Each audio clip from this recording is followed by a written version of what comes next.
एक तरफ बांग्लादेश के प्रधानमंत्री तारिक रहमान और दूसरी तरफ चीन के राष्ट्रपति शी जिनपिंग। ये दूरियां अब नजदीकियों में बढ़ रही हैं और बीच में है भारत।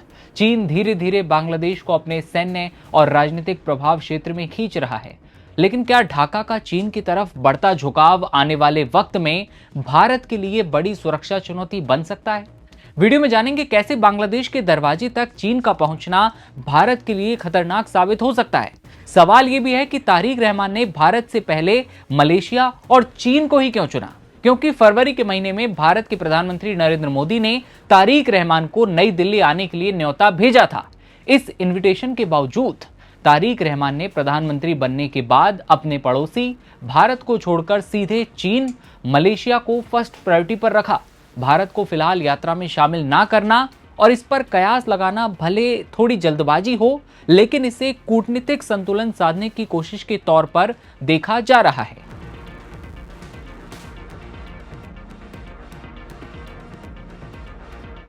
वीडियो में आगे समझेंगे तारिक रहमान की मां और बांग्लादेश की पूर्व प्रधानमंत्री खालिदा जिया के चीन और भारत के साथ रिश्तों को भी। पहले समझिए बांग्लादेश चीन से आखिर चाहता क्या है। दरअसल बांग्लादेश चाहता है कि चीन इंफ्रास्ट्रक्चर में निवेश को और ज्यादा बढ़ाए। चीन की बेल्ट एंड रोड इनिशिएटिव पर भारत की आपत्ति रही है, क्योंकि यह परियोजना पाकिस्तान प्रशासित कश्मीर से होकर गुजरती है। यहीं से आप समझिए कि तारिक रहमान और शी जिनपिंग के बीच किन किन मुद्दों पर बात हुई। तो दोनों नेताओं ने व्यापार, निवेश, बुनियादी ढांचे, कनेक्टिविटी और आपसी सहयोग बढ़ाने पर विस्तार से चर्चा की। प्रधानमंत्री कार्यालय के मुताबिक रहमान ने बांग्लादेश से जुड़े कई जरूरी मुद्दे भी जिनपिंग के सामने रखे।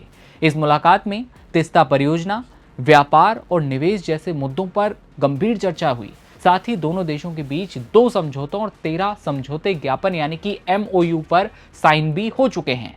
बैठक के बाद बांग्लादेश नेशनलिस्ट पार्टी यानी कि BNP ने एक्स पर लिखा, दोनों प्रधानमंत्रियों ने उच्च स्तरीय द्विपक्षीय बैठक का नेतृत्व किया। 2 समझौते, 13 MOU पर साइन हुए।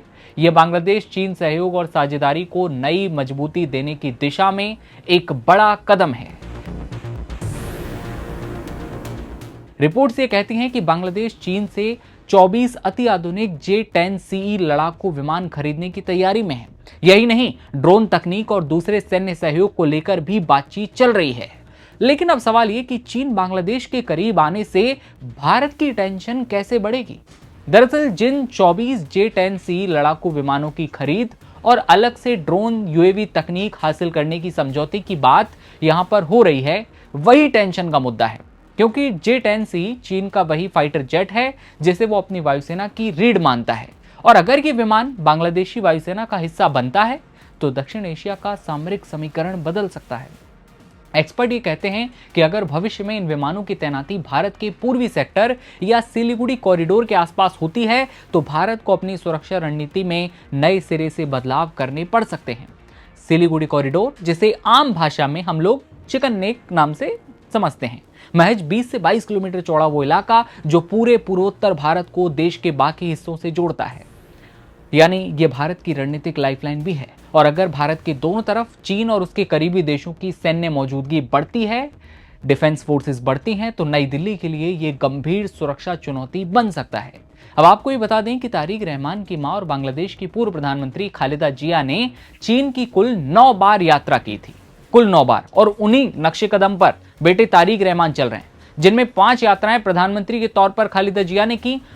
तारिक रहमान के परिवार का चीन से शुरू से अच्छा संबंध भी रहा और दूसरी तरफ भारत के साथ इस परिवार का अतीत बहुत अच्छा नहीं रहा है। और अब तारिक रहमान अपनी मां खालिदा जिया के नक्शे कदम पर चलते हुए भारत के प्रधानमंत्री नरेंद्र मोदी के इनविटेशन के बावजूद चीन और मलेशिया की यात्रा करते हैं। और उसके बाद अब खबरें आती हैं कि अगर इनके बीच कोई बड़ी डिफेंस डील होती है आने वाले दिनों में, अगर ऐसा कोई खुलासा होता है, तो उसके बाद ये कहीं ना कहीं भारत के लिए रणनीतिक टेंशन वाली बात होगी। इस खबर पर आपकी क्या राय है, आप कमेंट में बताइएगा। फिलहाल इजाजत दीजिए, नमस्कार।